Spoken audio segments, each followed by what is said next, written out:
Alright, ladies and gentlemen, welcome to the Idle Threat Wrestling Podcast, the show where we snapped into the Slim Jim and we just haven't been able to snap out. You'll see right next to me we got Mike Holmes, who's back from his trip. Where were you, Mike? Why don't you tell us where you were at? Winnipeg, Manitoba, you idiots! What did you do there? I had a great time. I hung out with my family. I hung out with my friends. It was wonderful. I went fishing.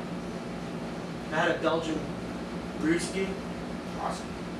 You know? We carried it on at the Idle Threat Wrestling Podcast, and we did our Stomping Ground predictions, and you sent us in the video clip. It was awesome, and I came up victorious. I won. Yeah, indeed. I did. I took the show. Thank you, Drew Gulak. Alright, so nothing's changed really around here though, since you got the setup's a little different. We got this sweet poster. We got ourselves the man in the background. That's right, and yeah, a couple more flyers to the thing, and the new monitor we brought us. We got a mic system, we got audio, which is been a complaint on the one of the complaints I have heard about the Idle Threat Wrestling Podcast was the audio wasn't great, and so now you brought us a mic, and here we are, bigger, badder. The mic. Bigger, badder than ever. More Slim Jims than we've ever had on the show at once. Yeah, man, I'm gonna keep snapping in here. You know, snapping in. just keep them going. I'm keeping it. See how snapped you could get. So today in wrestling history was 20 years ago. You tell them. All right, thanks. 20 years ago today, Stone Cold Steve Austin defeated the Undertaker on Raw is War for the WWF Championship. Fun fact here, it was the most watched segment. No. Wait, that was a different one. Most watched match in cable TV history. That's right. The actual most watched wrestling segment or any kind of wrestling of all time is The Rock, This Is Your Life.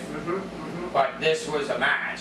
This was the most watched match in cable history during the Monday Night Wars, which that night WWF crushed WCW by this point. Absolutely. It was like a 6.8 to like a 3.2. Like this is WCW wasn't quite at the David Arquette World Championship stuff yet. I don't think.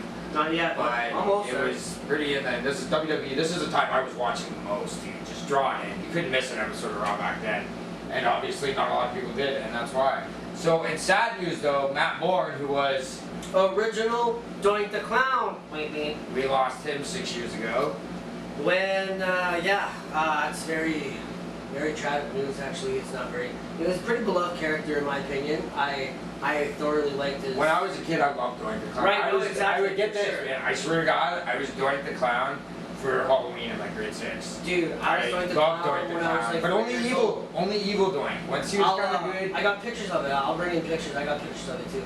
I got pictures of me dressed as Doink. Yes, we should bring those in. We'll compare them next time. All right. On the next episode, we could do that. Speaking of Doink the Clown, aka Matt Bourne. Also Big Josh in WCW. Indeed. He wrestled at WrestleMania 1 though, which is up for reviews on our skid mark or check mark show that will be coming very soon. VHS is only. We got lots of stuff with that coming up. We'll get to that shortly. For sure. So the last thing on Today in Wrestling History, 4 years ago at Slammiversary, TNA, Jeff Jarrett beat Drew Galloway, Bobby Roode, Eric Young, and Matt Hardy in a King of the Mountain match. What in the blue hell is a King of the Mountain championship, Joey? Well, I'm not too sure about the championship because I wasn't really watching TNA at that time. But if I remember correctly, Jeff Jarrett was known as the King of the Mountain in TNA, and it was kind of like their signature match. They would have at Slammiversary or Battle for Glory. Okay. And it was like a reverse ladder match, I think, maybe. Is it? If I remember correct, like you would get the thing and then hang it on the thing.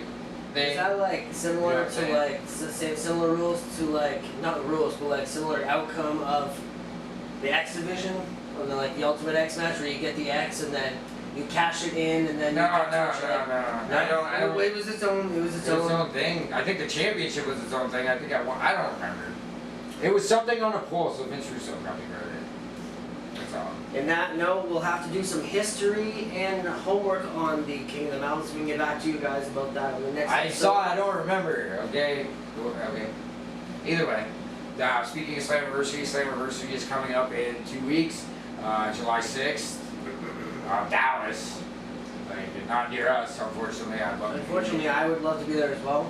But we get the aftermath of it, July 19th and 20th. Impact will be at St. Clair College. And the old gym there, those will be the falling out of what happens at Slammiversary. Some really good matches on that Slammiversary show this year. Tessa Blanchard takes on Sami Callihan in an intergender. That's a cool match. I'm a fan of both. Great, Sami Callihan, Tell the shades and all. Yeah, Tessa. Like that one's hard to say who's gonna win that one. I don't know. We'll get to that in our predictions episode, which will be next week for Slammiversary. For sure. Now, what we do have is that if you are in the area, the Windsor, Essex County area, and you do want to attend the TV tapings, I do even right now, have tickets on sale starting at $20. And you can just shoot the Idle Threat podcast a message, or you can find me online, Mike Holmes. I got my tickets already. You've always got your tickets. I always got them. Other than that, we also have the Essex Fun Fest presented on by BCW. We're City Wrestling, Windsor Zone. July 7th, which is the Sunday after Slammiversary, which is Saturday, July 6th. So we got Slammiversary July 6th, Essex Fun Fest July 7th, and then after that we've got the Impact shows July 19th and 20th.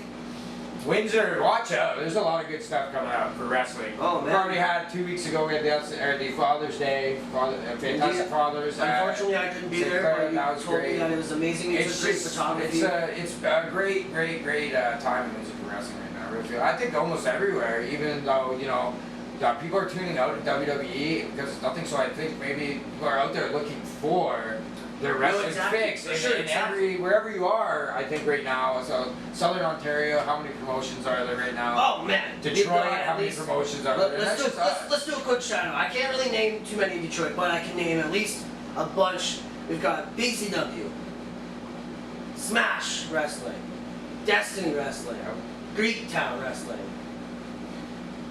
freaking Crossfire. Crossbody Pro Wrestling, yeah. And that's just around. That's just Southern Ontario. PWA. PWO, man, yeah. PWA. Lots of stuff. Super Kicked, yeah. We just go on. We can have our own podcast on that. That's just Southern Ontario alone. So lots. And that's not even all of them. Sorry to the guys. If you're complaining that you don't like what you're seeing on WWE and stuff, like just get off your ass and get out there and watch some indie stuff. If you need a wrestling website where you just need any kind of links or anything, you can always shoot one of us a message and we'll hook you up. We'll get you in the know. We still want to promote indie wrestlers from the area, so if you have a video you want us to see of a match that you did, you're an indie wrestler, send it to us at the Idle Threat Podcast at gmail.com, or Mike, you got an email I can send it to if you really want? Or we'll just keep it with that one. We can just send it to the Idle Threat. Send it that way. It'll be all good. We'll keep business with business. As soon as we can, get that on the show. Speaking of on the show, what's next? What's up next? Horrible segue, but I brought you a gift from Winnipeg. I brought you some Tiger Bombs. So you can open it up, take a look. It works good on cuts, burns. It's good for sore muscles. Are you saying you're gonna hurt me? I mean, why did I need this? Is that a threat? It's an idle threat? Yeah. No, you get it. All right, cool. Thank you, Mike. You're very welcome. I always love getting gifts when I go on trips. Gifts and trips, they just kind of go together. You gotta bring back some gifts for sure. Alright, well, what we got next here is what was the real predictions? Well, the predictions, you can check those out in the other video. The real results here, the real result is that you came out on top for Stomping Grounds. Well, you gotta thank Drew Gulak was really the one that separated me, I think, from the crowd. You guys both picked Tony Nese. Yeah. I took that. What I did, I took off. Let's talk about Stomping Grounds. I know we don't need to go in every single match. True.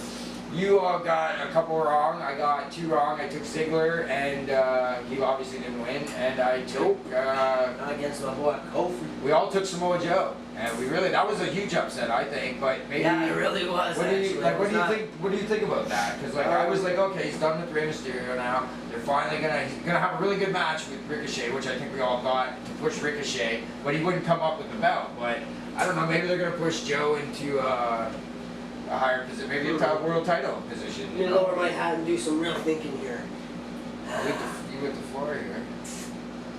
Well, all I can say is either Joe has heat or he was a filler champion, because there's no sense in making him look strong against every other opponent, making him beat Ricochet, and then all of a sudden, boom, he just loses the title like nothing. Or maybe Ricochet is the filler champion.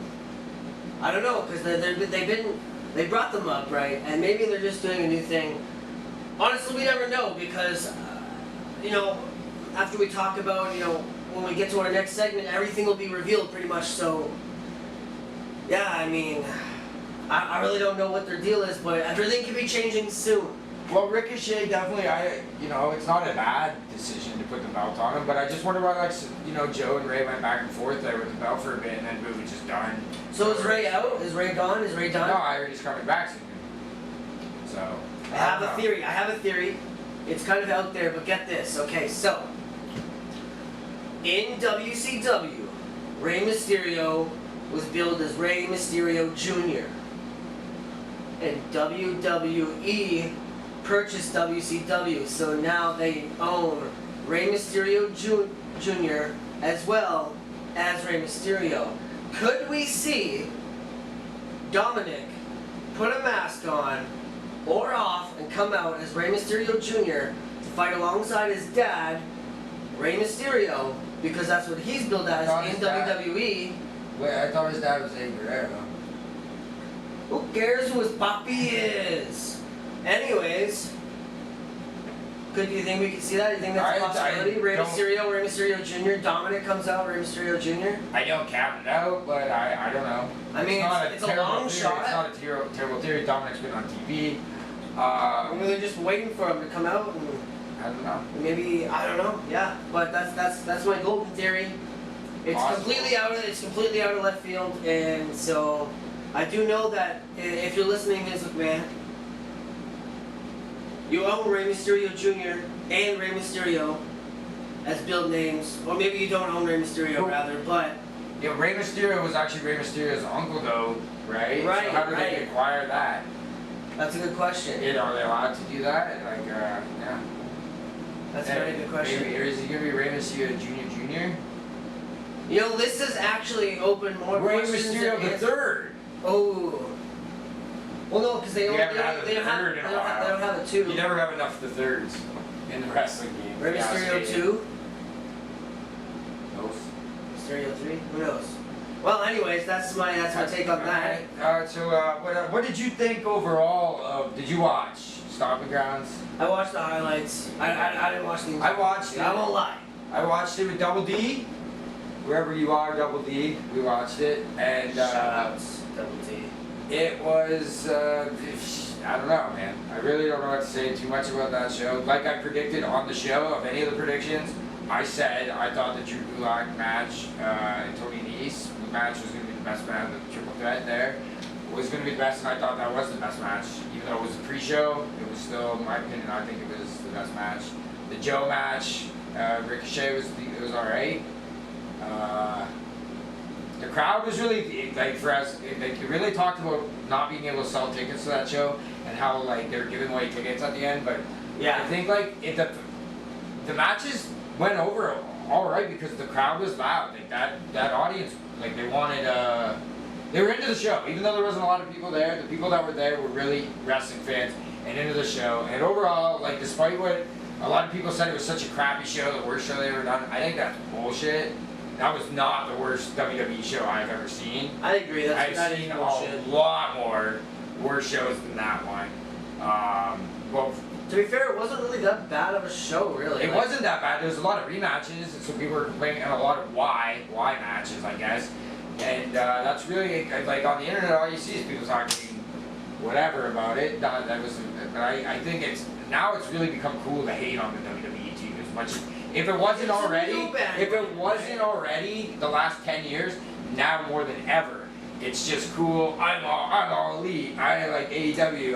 Bandwagon. And I mean WWE. It's okay. To be fair, they're not giving a really good product, but so they need to step it up too. Which will later in the episode, this episode, we're gonna talk more about that. But I think we should go to our commercial break.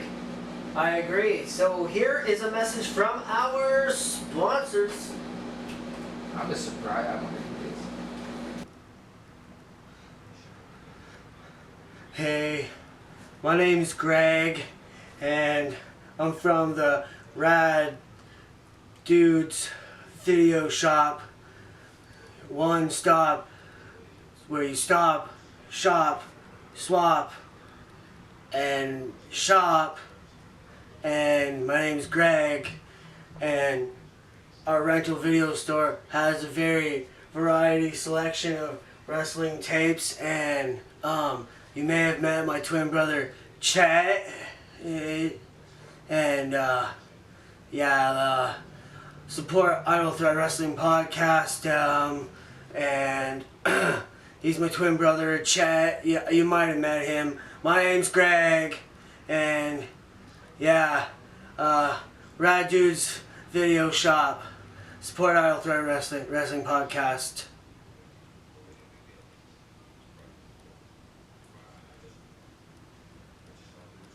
Alright, so that was a commercial break there from our sponsors. Thank you very much to our sponsors. Whoever you may be, you gotta have sponsors, man. You gotta have sponsors. But anyway, speaking of, before we went to the break, we were talking about the hatred for the WWE and how it's kind of been, maybe a bandwagon to trash them as much. We were defending. Bandwagon. We were defending the Stomping Grounds show, although it wasn't the greatest. I like AEW. So do I, but it's not. I'm just saying it I like wasn't. both. I want to say I like both. Yeah, you don't want one to fail. Like you want them both to do good. You don't want to this sucks, but WWE needs to deliver. That's what we were trying to That's true. say. You get a better product. You get a better. Maybe people will get better it. audience. Back to Stomping Grounds. No, sorry, we digress. We can leave Stomping Grounds now. I think it's safe to say, I won. So Ew. we will get. The next episode we're going to do the Slammiversary predictions. It's your chance to take the lead for sure overall, because we're going to tally up all the shows and see who got the most. Yeah, I'm probably not going to win that one, but that's okay. Well, that one's really kind of a wild card one. Very much okay. Can't wait to do that. So we're talking about Raw and or WWE and why Its people ratings slumps. They are slumping, and we want to know kind of why do you think it is? And there's also been a couple of things in the last 24 hours or so though that maybe Bischoff and Heyman got a job. Yeah, they are WWE. And I want to talk to that. I want to talk about that. But what do you tell? Let's hear your opinion. What you think is wrong with the WWE right now, since that's such a hot topic. Or what do you think is what's going good for the WWE? What are they doing right? So Raw and slumps. Well, although I know you disagree, I love the Bray Wyatt segments, but it has to go somewhere. That's what I'm kind of waiting, and I don't necessarily. It's not that I don't like them. I'm just when are they gonna do? Are they gonna are they gonna screw it all up? Because I think he should just be creepily inserted randomly here and there, just randomly, because we still never figure out who hung that one guy upside down not too long ago to enter that one match at that one pay-per-view. I know that's really bad, but Sami Zayn got hung upside down. I don't remember where, but it was at a pay-per-view. Yeah, I kind of remember. Maybe it was Money in the Bank, actually. Maybe it might have been Money in the Bank. But I mean, it's poor booking decisions. It's if you want people to be if you want all stars, you have to build people up, and that's why there's people that are being called up that were already champions in NXT per se. Like say EC3 is jobbing out and is maybe not getting up a lot of good booking because there's already people that are ahead of him, and maybe they're kind of oh shoot, we got a whole pool full of talent, but nobody's paying their dues and working their way up like they are, but we want everybody to be equal, but you also have to work your way up. now what do we do? Because we're trying to book this guy as a star, but we don't want people to forget this guy who's also a potential star. So we'll give him a win too, and that results in 50-50 booking, and then blah-bitty blue habity. A big part of it clearly is, in my opinion, and from what it sounds like you're saying, is there's too many people on the roster. There just is. Well, they got 300 people, and it's not about too many. It's just that it's too many. the writers need to have a consistent flow of everything. I don't know who half the people on that roster are. That's because they're not being used properly. The old roster was still just as big, and they had bigger factions. So say you have two factions of 6 people. That eats up 12 people on a roster, and then each one of those factions has a storyline of why they're a faction, how they got to become a faction, which eats up also airtime. Then you don't have to have silly longer matches. But it's totally unnecessary to have this many people. I don't care. If you're gonna write, then you might as well just use them, right? If you're gonna have that many people, But why have that many people? Just let them go.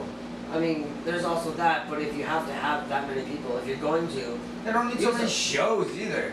No one's watching because it's so many shows and it's all spread out, I think. I mean, that's also true. So are they going to cram 205 Live into SmackDown? I'm not saying, what are you going to do? Maybe.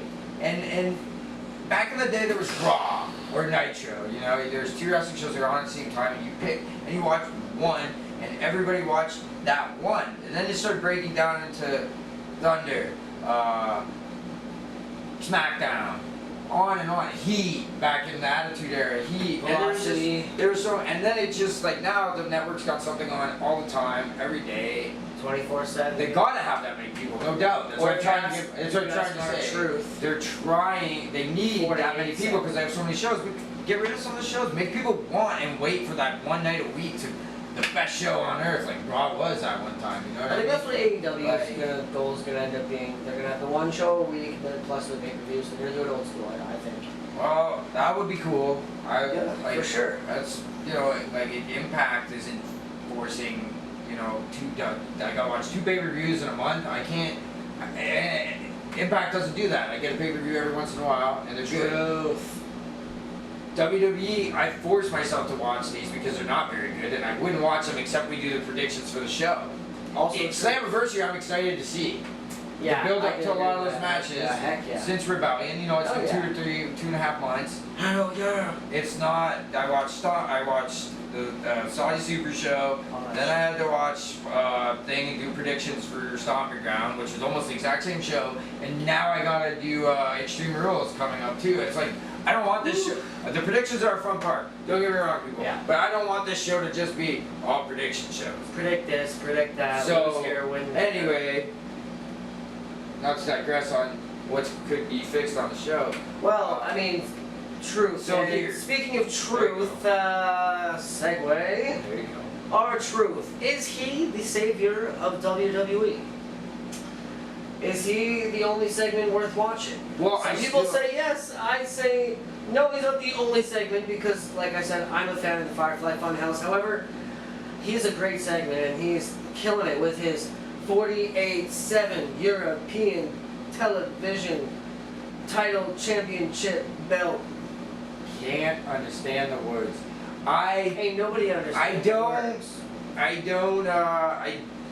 don't watch. I don't watch Raw. And I don't watch the SmackDown. I don't watch any of that. We gotta find a compilation video. All the 24/7 segments. I've seen them on the pay-per-view, whatever last month or the other day. They're so good. The Stomping Grounds. There was a little thing with him, and I like R-Truth. I have nothing against R-Truth. I like him. He's entertaining. I always thought he was entertaining, even when he was in a mid-card level. I enjoyed watching. When he was in TNA, I loved watching. When he was. I also. He always entertained. Also, isn't he K Quick as well? He was K Quick with Road Dogg after Billy Gunn left, right? Yeah.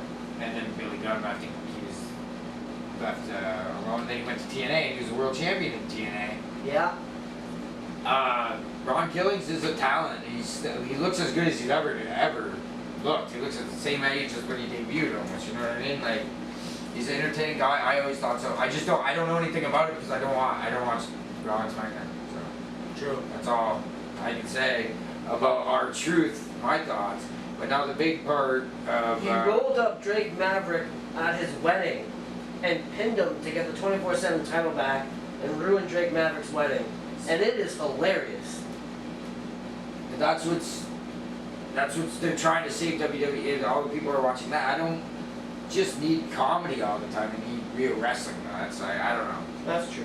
That's all I'm saying. There's enough comedy, 24/7 thing, whatever. Well, maybe we It might happens get some before. more wrestling with our next piece here. Eric Bischoff and Paul Heyman are going to be added to the The executive- WWE. Yep. Executive directors of Raw and SmackDown with Bischoff on SmackDown, just to make things confusing, and Heyman on Raw. So what do you think this means? Like executive directors are going to be in charge of kind of what goes on So on just the show. listening to basically, I think they're just like the one step below Vince McMahon, essentially, for like what goes on as far as content is concerned. They're the last guy who brings it to McMahon. Before Basically, yeah, I believe so. Now, That's it's kind of weird, what I thought. because I had the weird nostalgia thought earlier as well, where we almost did that right now, but when I think of Heyman, I think SmackDown, because I think of the Brock Lesnar, Here Comes the Pain era, And he wrote a lot of the and best stuff SmackDown he was ever always, did. yeah, he was always involved with SmackDown. When I think of Eric Bischoff, I think of When he was writing and had higher ratings. when he came out for Raw, and Vince, And Heyman was like writing that. SmackDown and had higher ratings than Raw. True. So, just putting that out there. There's some good stuff by Heyman. That's what makes me excited, because I think if there's two guys in the business that really couldn't be more opposite than each other in almost all aspects. True. Very Both true. are brilliant minds for the business, I think. You can say what you want about Bischoff and his dirty tactics and Well, stuff it's that- essentially. almost everything he did, somebody else did too, but he's kind of the guy that people are like, oh, that little rat, because he's also been painted that picture by every WWE documentary that comes out about WCW.